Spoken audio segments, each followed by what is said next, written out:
All right. Welcome, everyone, to this episode of Monetizing Your Mental Capital. I'm your host, Will Christensen, and we have Talor Ofer here, and his last name is spelled O-F-E-R. He just needs another F there, and he's become like the epitome of a retail seller because he's, out there offering.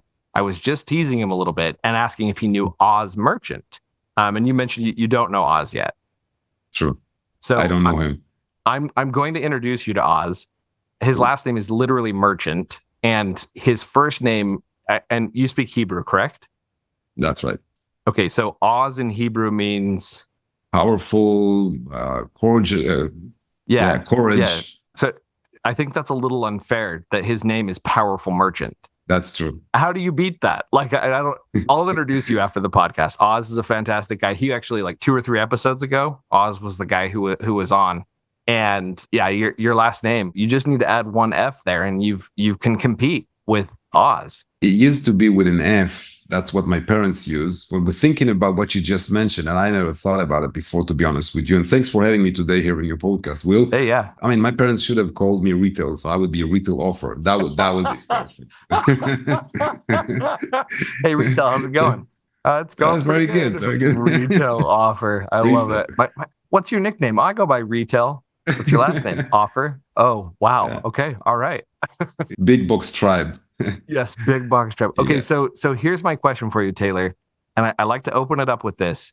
If I were an e-commerce seller and I were looking to monetize my mental capital, meaning I know how to do the physical product, why would I want to ask you about monetizing mental capital? What do you know about monetizing knowledge or SaaS or those things? What's out there in your experience that makes you an interesting person to talk to about this? I'll try to make it short, but to be honest with you, I don't have short answers. So here it goes. With 25 years of experience in retail, looking at the way that I did my path, my career, it's going to answer and going to address your question. So I used to work like in an old school way, many years. I used to know a buyer, and then I'm asking to introduce me to another buyer, and so on and so on. And that's how I got myself working with 60 different department stores in the States. And all that way, I've seen people going online. There was no Shopify, it was something else, I don't remember. Before Amazon even was there. I literally got in conversation when I was living in China with all the big guys from Alibaba and other platforms. Oh, wow. And I was always thinking like, I'm doing something very old school. And at some point, this is going to be thrown back to my face, not in the positive way. And I kept thinking like, what am I supposed to do to make it, a little bit more progressed? And I've been looking at friends going to high tech and doing SaaS things. And I was thinking like, this has nothing to do with me. It's not my area. And wow. Then a couple of years ago, I thought, okay, I'm working with 60 retailers. Wow. There's almost 30,000 in the States. So I'm literally not even touching the tip of the iceberg. And I thought, how would I reach out to more of them, but not manually as I do today? And I started to look for it. And you know how it is. When you want things to happen as an entrepreneur, the universe starts to communicate with you, dropping at you some, tips and tricks and do that step and that step. And you get to know people and stuff like that. I was luckily teaching, which I usually don't, but I was teaching retail to one guy that is originally a SaaS guy. Okay, he's 100% into SaaS. He just had a side business on Amazon. He wanted to sell to retailers. He got to me, started to sell to TJ Maxx, Anthropology. Long story short, he thought, okay, this is like very stupid job to do all this stuff manual with all these VAs. I'm going to end up with 200 VAs for everything that I want. And he created his own system of reaching out to retailers and buyers. So the first thing he needed was database. How would you find database? So let's say you have a service, okay? Whatever it is, your service is designs, building catalogs, e-catalogs, building menu for restaurants, digital menus, whatever it is, 3D architecture and stuff like that. You want to reach out to your customers, but eventually you're going to pay per click, or you're going to do some other kind of social media or try to go viral on TikTok. All these stuff are not really marketing. These are, I call it guesses. Like you're guessing, you're trying, but you're not becoming a database driven company. So you get to the point where you start to look for service providers. Like someone told me the other day, do you have someone to introduce me that could do for me all my social media? I said, what do you mean? He said, I want him to do the Instagram, the TikTok, the Facebook, and this and that. I said, whoa, man. I mean, do you take a carpenter to wash your car or and do like it doesn't make sense, you know? He can, no one can be expert. Anyway, long story short, the guy created a scrapping system, and you know, it started from my simple, stupid tools, telling him to go to Yellow Pages or different websites that I shared with him on how to find companies and how to find the contact there. So he created a SaaS, just a second, not really SaaS, but like a data tool, data mining tool that is collecting email addresses and verifying them. So we had the email addresses of his potential customers. So Talor, what you're telling me is the reason people would want to talk to you on this podcast is because you have 25 years of retail experience and you have experience moving towards the idea of building a SaaS tool or building a data tool. Tell me about that. How far down that path are you? Are you currently bringing on users to this new SaaS tool? Is it kind of in beta? What's that look like? I'll explain. So I was the beta tester of this platform he built. So he took that database and then he said, okay, we got like hundreds and thousands of emails. We verified them. Now we need to send emails. He started to send emails with different tools. It didn't work pretty good as he thought. Then he started to investigate, how are you sending cold emails? If you go on platforms like MailChimp or whatever, Moosend, all this stuff, you're going to end up sending thousands of emails with one click. When you do so, if they did not sign up to your service, you're going to be banned and it's going to go to spam and then they're going to kill your domain and lots of problems. So the other alternative, which is legal and legit as well, is to do cold emails. Cold email means a system that takes your email, sending it for you by a sequence at the time that you're choosing, every minute, every 3, every 5, whatever. But it's sending it really from your real inbox or one of them. Thing with that is that you can always claim, you will not get to that point, but you would always claim, hey, I found your email by the internet and I just emailed you. So if you're not cool with that, I'm not going to email you again. There's no case here for any, legal that's issue. CAN spam. That's the CAN spam law. Exactly. I got you. Exactly. Mm-hmm. Exactly. And he was trying to scale over and over again. Eventually, he found a way to scale. And at the same time, I was already on a place where I said, okay, 60 retailers I worked with. And since I've been starting to be his beta tester, I've added another 20 retailers. We're talking every retailer, approximately between 100 to 500 buyers. So that's a lot. Okay? That is a lot. And I'm talking about buyers that are responsive. If they're not responsive and answering me and helping me, I don't count them as a contact. For me, they're nothing. They're worth nothing. And then I figured, okay, that was full being the beta tester. Now I want to do it myself. And here comes the fun part. Started to explore who knows how many different softwares in the world of outreach. Now, speaking of SaaS, before we talk about what kind of SaaS I'm currently working for my own company, I had to use something external until I have my own system. And why is that? Because since 2017, I stopped selling my own products to retailers and started to be a rep agent. So now I have 3, 5, 10, 20 brands. They want me to introduce them to the buyers, and I do that. But then I want to scale. Even if for them, the option of 60 retailers, which eventually going to end up with 2 or 3 of them working with them, it's enough for them. For me, it wasn't enough because I'm working mainly on commissions. Yeah, I also have a subscription base, but commission is what drive our finance side. So anyway, I thought I have to scale. Then I was exploring tons of different softwares. And you're talking about days where I was paying fortune. I was paying for 2 inboxes, sending, I think, 10 or 20 emails automatically a day from a list you give them. Yeah. And I was paying for that over $1,000 just for that. A lot of your retail experience and where your business lines up is your experience connecting these buyers and sellers and getting paid on a commission or a subscription basis to do those connections. Yes. So, I mean, in a way where you, like you said, you have a lot of experience in retail, but in a way you're running your own 2-sided marketplace. You are that marketplace to some degree or another, right? You may be connecting buyers and sellers, right? But in a reality, this is the retail offer or Talor Ofer marketplace. where they come to you, the buyer comes to you and says, hey, I'm looking for sellers, or the seller comes to you and says, hey, I'm looking for buyers.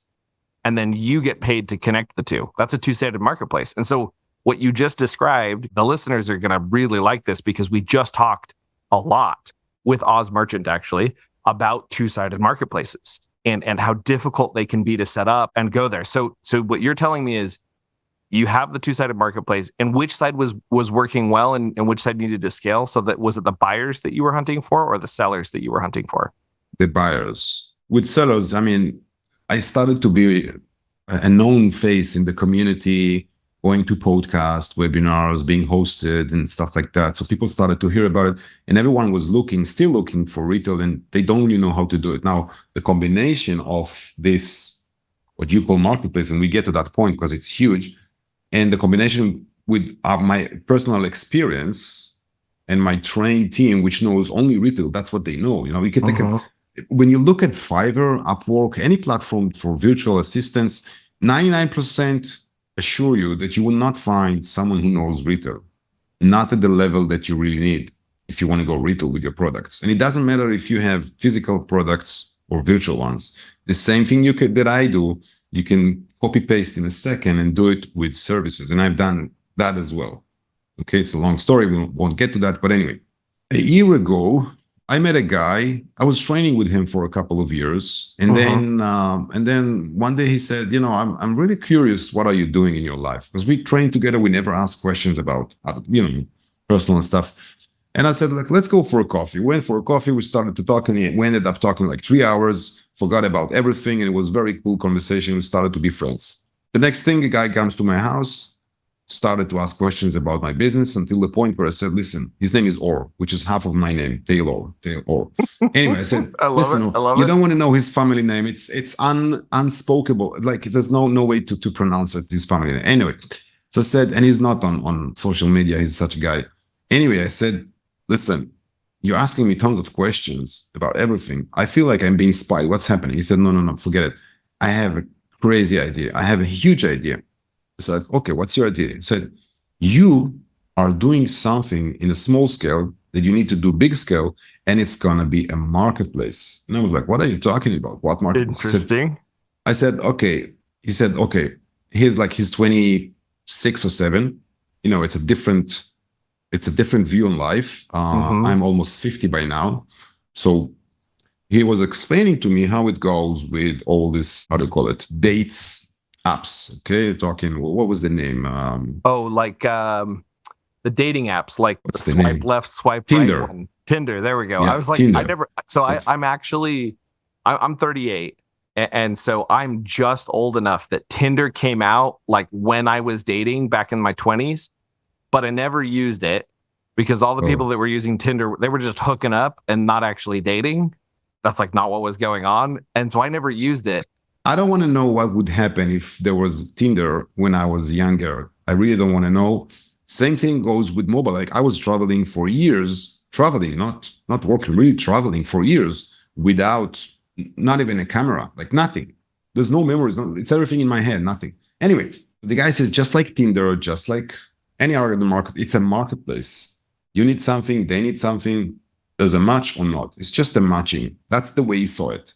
And I said, listen, you're talking something very big here. This is not, the scale that I'm used to, or it's not even on my plate. And we started to think the thought. And then I said, so what's so special about me? There's like Wayfair, and there's, some marketplaces for wholesale. And he said, no, nobody is doing what you're doing. Nobody is introducing online vendors, specifically Amazon, Shopify, and, the e-com sellers. Nobody connects them directly to buyers in big boxes such as Costco, Macy's, you name it. I said, okay, no one is doing it. That's true. He said, you don't understand what you have in your hands. That's what I think. You don't know the worth of it. And you will understand once you have a marketplace and you spread the word around it. Anyway, long story short, we started to build it a year ago. It's still under construction, but the end point of this is exactly what you just realized and mentioned a couple of minutes ago, which is marketplace. That's crazy. So he came to the same conclusion I did, like, hold on, that's a two-sided marketplace. And you were like, true. Yes, it is. And that's what we're building. And I think you're a genius, and I'm super serious here, because it took you like, what, 10 minutes, 5 minutes to realize that? To me, it took 20 years, and then I didn't realize it myself. Well, here's the thing, Talor. Like, I think something that's fascinating for me is the way you're monetizing your mental capital is through a connection. So you were willing to be open and honest and talk through and look at all of those different things.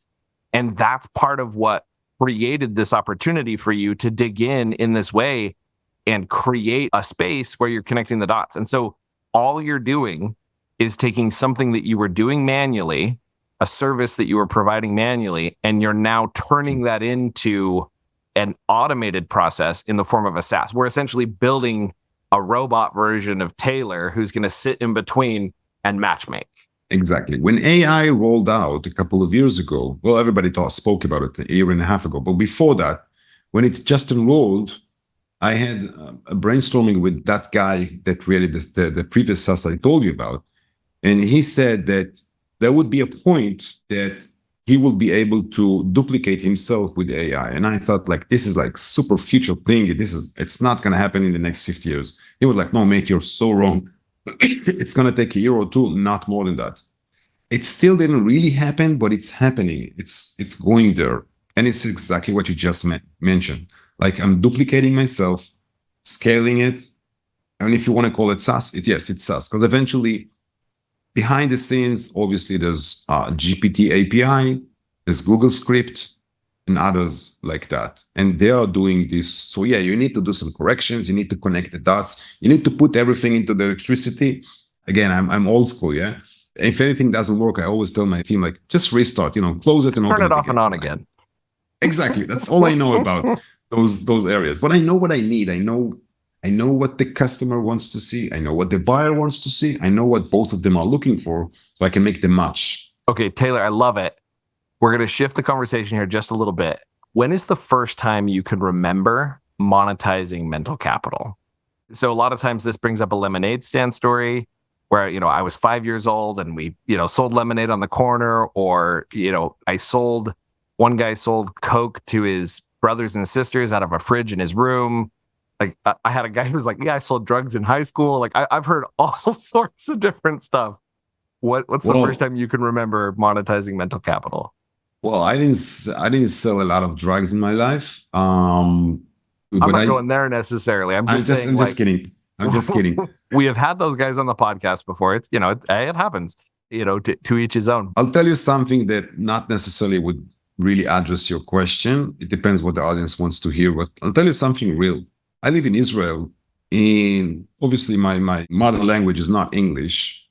And when I was 6, my father passed away, but he had a very, very strict way of looking at life, including stuff like work, home, family, kids, and all this stuff. Old school, much far old school than me. Anyway, when I was 6, we were living in internal schools because he was managing those schools and my mother was library manager. That's how half of my life were passing by. And he said, we're bringing in volunteers from the States and I'm opening like a small kiosk. And I want you to sell in the kiosk. And I was like, Dad, I don't know English. How can I talk with them? He said, you will learn. That's how I'm going to learn. I said, okay, fine. But Dad, you know how it is with me. I'm not so good with math. Like, I don't know if I'm going to bring them the right change or whatever. So if you're fine with that, I don't mind. So I didn't care about money. He said, yeah, you're going to learn that as well. And, volunteers from the States, they would not cheat you. Anyway, 6 years old, every summer, for like 2 or 3 years, I don't remember, I was sitting there in the kiosk all by myself. My brother was just coming to eat chocolates, and he was 3 years older than me. He is 3 years older than me. And I was the one who's selling. And my father did that because my brother is, they call it nerd. He's not a nerd, but he's not a business type of person. He's a computer guy. So he's not, he doesn't have... Not business he doesn't have any passion. Exactly. No passion to talk with people, to move business, to talk about pricing, stuff like that. And my father realized from that age that this is the type of the person I am. And this is where I suddenly saw like money coming in. And I'm just giving them the Coke and money. So I was like, oh my God, I'm making a lot of money. Now, none of the money is mine. but I held it in my hands. So for me, it's mine. 6 It years was old. mine. Possession is 9/10 of the law, right? Exactly. So And I don't even know what to do with all this money because I'm 6 years old. You're talking about when 1982. I was 6 years old, I remember my dad, he would take it out. We called it like my day. It's your day. And on my day, I got a $20 bill and I got to go to Toys R Us and I could basically buy almost like there was a tier of toys that were like above $20, but those were like what you got for Christmas once a year. But basically everything else in the store was less than $20. So like any action figure I wanted, any like Nerf gun I wanted, any like I like the possibilities for $20 was endless. So I can only imagine cash register full of a couple $100. Like you must have been like, I am a billionaire. Exactly. That's how I felt. And I think that gave me like a huge passion to business. So yeah, it's 6 years old. I know. 6 years old. I love that. So I have a 7-year-old and I don't think I would have trusted her to stay in the kiosk. I'm not sure that she would, if I had her stay in the kiosk, I think she would have drunk all the soda. Like I would have found her passed out on the floor. Forget it. Not only that, you would get arrested for doing it. We're talking different times. We're talking 1982. Like when I was 6 years old, eighth grade, you would call it eighth grade, eighth class in here. I don't know in English. But anyway, I went to school once with my brother and all the rest of the days after the first day, myself alone. And I'm talking about 3 or 4 miles. Wow. Crazy, busy roads, with everything you can imagine, huge city. For me, it was huge. Now it looks to me like a town. But you're talking about highways and everything there. And I was like 6 years old, going to my school. Everything is good, no problem. No mobile phone, no one to text. There's no GPS tracking me so my parents could be relaxed. Nothing. They go to work and they just wait to see me back there in 3 o'clock afternoon. That's it. If I'm back, I'm back. If not, whatever. You'll get there. Different days, it was so different. Days. And when I send my girl to her CrossFit workout afternoon and she's 12, I'm like sitting there waiting for her to come back after an hour and a half, and as if I don't know her GPS location. every 5 minutes. Maybe she lost her way. Why would she lost her way? I mean, if we're talking about that side of it, just anecdotal, like I wonder if that creates more anxiety or less anxiety for you and me to have the ability, because my kid has a Gab watch. And so her watch, I can track where her watch is. I don't know if it's better or worse that I can see exactly where she is. I think it sucks. I think we as parents are not doing the right thing when we take technology into our personal life, such as, cases with our kids. Like, let them go, let them enjoy in the garden, whatever. Worry if your job is to be worried about them. It's okay. Yeah. It's not okay to know where they are and what they're doing. And there are some times where it's so valuable, right? Like if she, is sick at school, or if she sometimes like she'll go to a different spot to get picked up and she'll call me and say, Dad, I'm over here. Or like there's so much convenience to it. Like, how can you not? But coming back around, so the 6-year-old has now discovered what it's like to be a billionaire. And this sends him on a trajectory. What's the Cliff Notes version? What did you do next after the 6-year-old discovers he's a billionaire? What did you do next? What did you monetize next? The next big junction, I would say, was Japan. I was living there for 3 years. So after the army, I went to travel because, the army is a hard times for every young 18 years old man. And I went to travel. I was traveling on a bike, India, north, south, for a long time. And then I ended up being broke without any money. And I didn't want to go back home. So a friend told me, let's go to Japan. I heard that they are selling jewelries in the streets and making some good money. So let's try it. Why not? We can travel there as well. And I said, fine, no problem. Just like that, because you're traveling, not married, no kids, no commitments, no nothing. I didn't have any thought about going to university or anything like that. I just wanted to feel free and enjoy my life. Yeah. And so I ended up there. And in a matter of 2.5 months, I became partner of a group with 16. We started with 16 stores, street stores, but stores. And those stores were making crazy money. I'm talking about, good nights. We were bringing $10,000 a store a night. I'm talking about 3 hours work. Crap. And I'm talking about cost of goods not even 0.5%, So, maybe even less. Hold on, Talor. We used to buy, check this out. We used to buy a ring. Hold on. You're telling me the 6-year-old who's discovered what it tastes like to be a billionaire. So he's already got that mindset.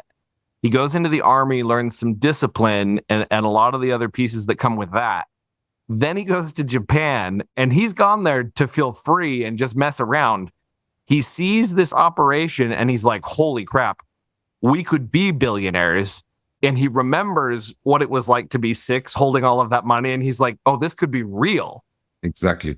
So the kiosk was my biggest English school, but my biggest also business school, monetizing my cut. And then when I got to Japan and saw what's happening there, I thought, okay, I'm going here out of Japan. I had 3-month visa. I'm going out of Japan after Japanese goes out of Japan, not before.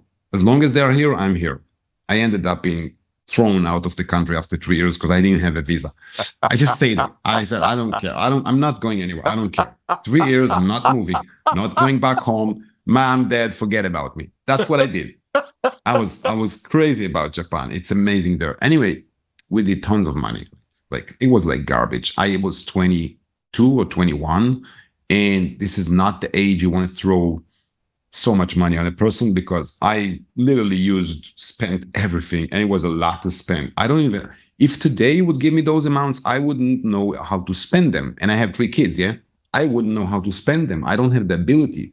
But then you're talking about going to a bar for half an hour with friends, boom, $5,000. You go out of the bar laughing with your partner. What did we spend $5,000 for? We don't even know what we bought.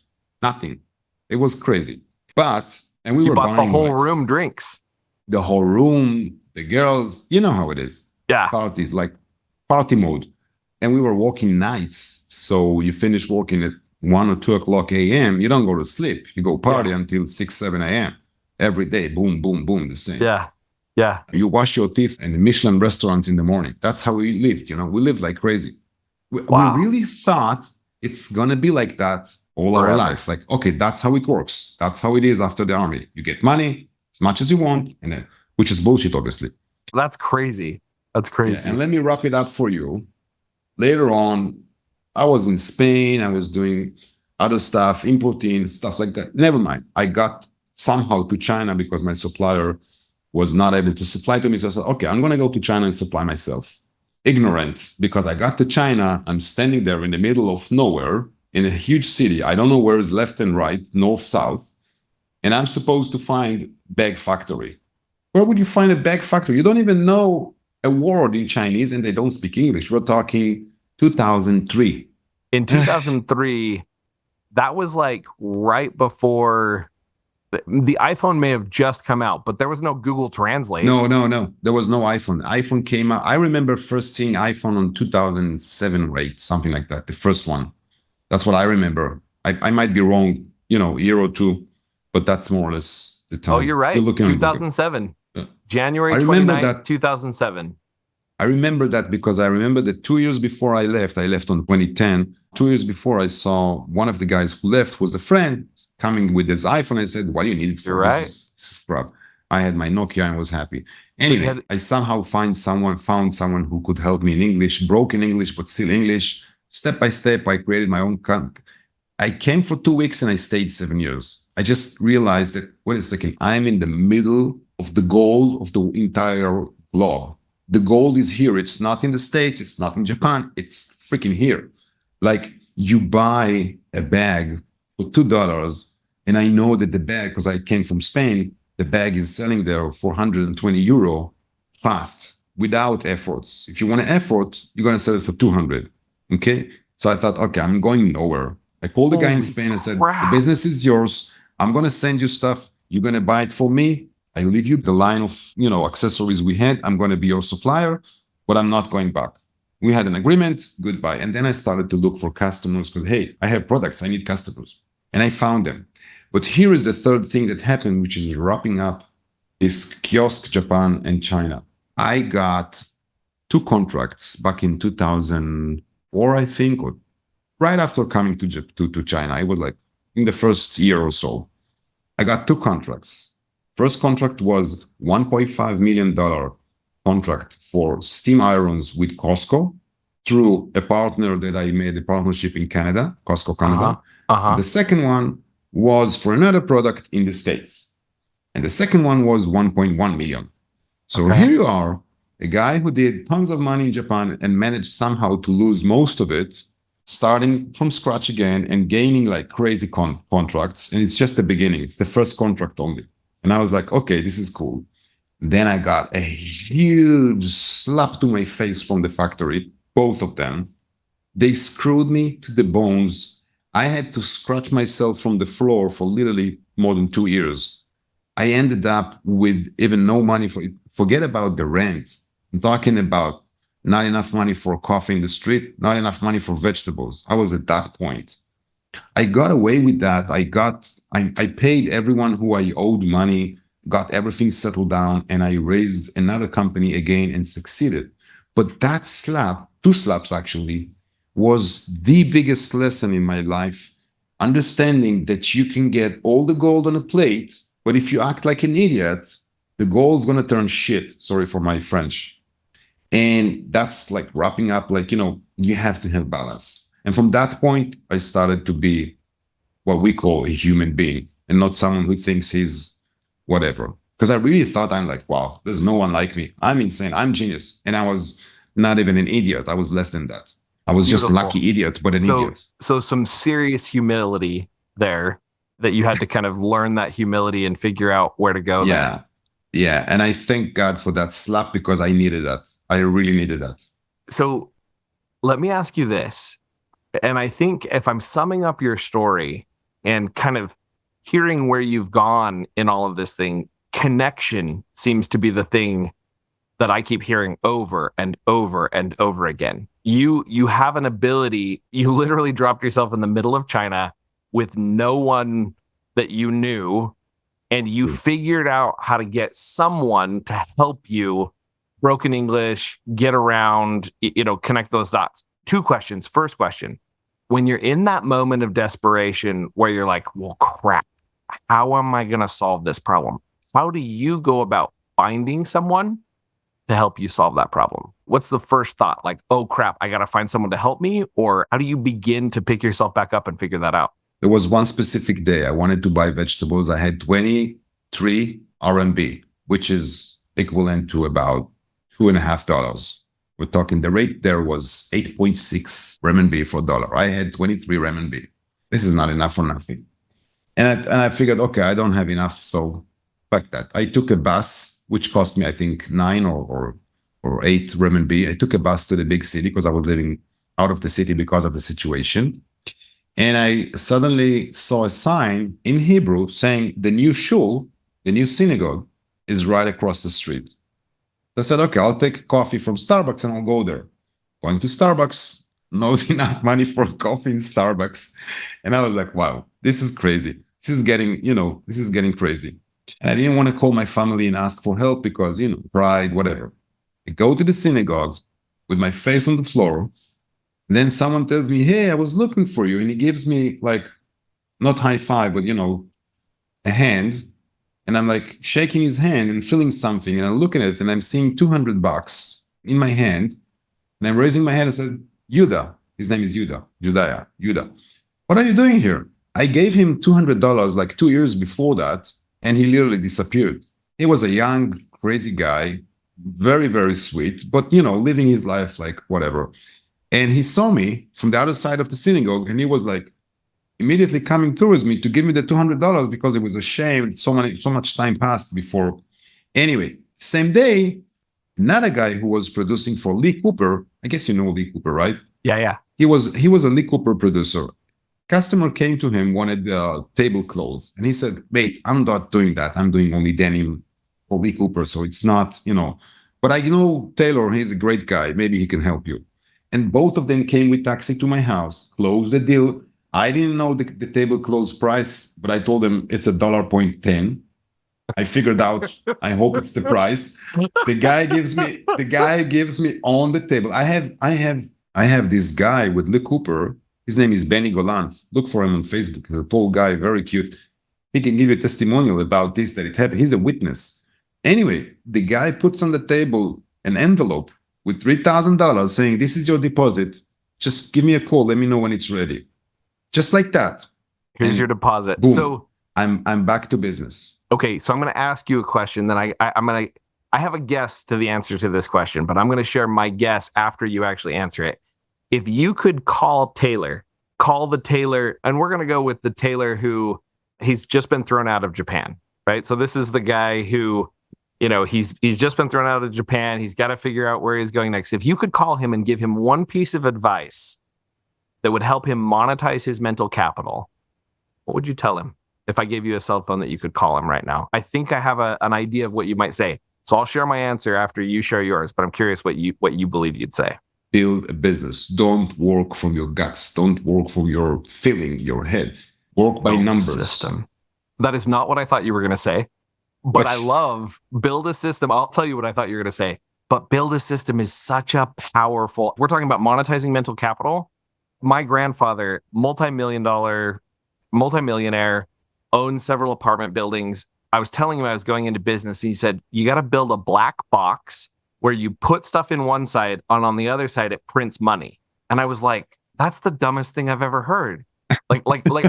This is literally how immature I am. I was like, that's the dumbest thing I've ever heard. Like, I did not get it. And I'm driving down the road yesterday and I'm thinking, Grandpa, you were right. Like, it is about building a black box with systems where I put one thing in one side, I put buyers and sellers in one side, and money comes out the other side. Like, that's the two-sided marketplace. You know what I mean? Like, that's what I'm building. So I love that. Build a system. So now here's what I thought you were going to say. Yeah. I thought you were going to say, if you're totally broken and you haven't figured out where to go, if you're stuck, change your situation, meaning change your surroundings. Everything you've talked about, every time you've made a rebound or you've shifted in this story, most of those times have been about finding yourself in a new physical location. But I think that's true of both sides of it. Like, you changed your perspective, and that's what brought you opportunity. Instead of just sitting in outside the city, you went into the city, and God be praised, like, there were opportunities that came there, but you found new opportunity by changing your situation. Listen, I was thinking something those days. I was thinking, okay, what am I doing here? I'm stuck. I need the dollar. Hold on. What is the dollar? The dollar. What does it says on the dollar? In God we trust. In God we trust. Then I realized that if I trust myself, forget it. I can build a system, and I will. But if I don't trust God to bring it, then the system would be, you could put anything you want on one side, but nothing will come from the other side. And that was the conclusion from the big slap. Understanding that it's not me. I'm just a tool. I'm just a tool to make it go. Tube, not just a tool. Why a tube? And this is my biggest tip out of anything. As more as comes into the tube, as more as has to go out, meaning to give people, to help people, charity, whatever it is. Otherwise, there's something stuck in the tube and nothing can go in. There's no more that can come in. There's money waiting to come in, but it cannot come in because you need to put out money as well. You need to use money as well. Beautiful. So become a bigger tube. What's the biggest tip you'd give for becoming a bigger tube? Giving. Generosity. Yeah. Love it. That is fantastic advice. So the last thing I want to ask you is, if you ran into another seller or another buyer in an elevator, what would you say to them?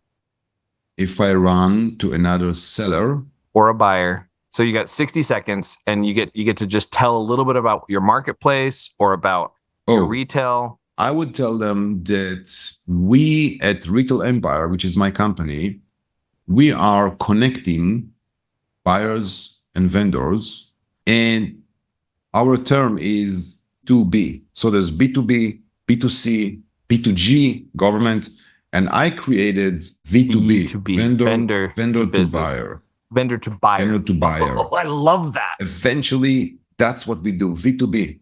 You know what they say about positions in the government? As longer as the description is, as less good position as it is. When it's short, president, boom, that's it. The Minister of Foreign Defense is not so important. As shorter as it is, as better. So V2B and B2V. I haven't really gotten into the B2V enough, but we're working on the platform, and that's exactly what it's going to do. It's going to work both ways. Interesting. Man, Talor, I think that's going to be the title of the episode right there. Introducing V2B, meet Talor Ofer. Like I think you've got some very Amazing. interesting stories about, I mean, in many ways, a lot of what you've done in your life was first B2C, right? Like where you Right. like I'm thinking about the 6-year-old, and then Japan, still many B2C, and you probably had a V2B there because you had vendors you were buying from and taking them all the way to the buyer. And then you just continue to see that. And now you're seeing this huge opportunity in this V2B. I love V2B. That's an amazing term. And you're the first person I've ever heard use it. That's awesome. Because there was no term like that until I said it. There you go. I just happened to think about it. Yeah. Talor, it's been a pleasure. Thank you so much for joining us on this episode Thank you for of having Monetizing me. Your Mental Capital. For me as well. Enjoyed every second. Thank you, Will.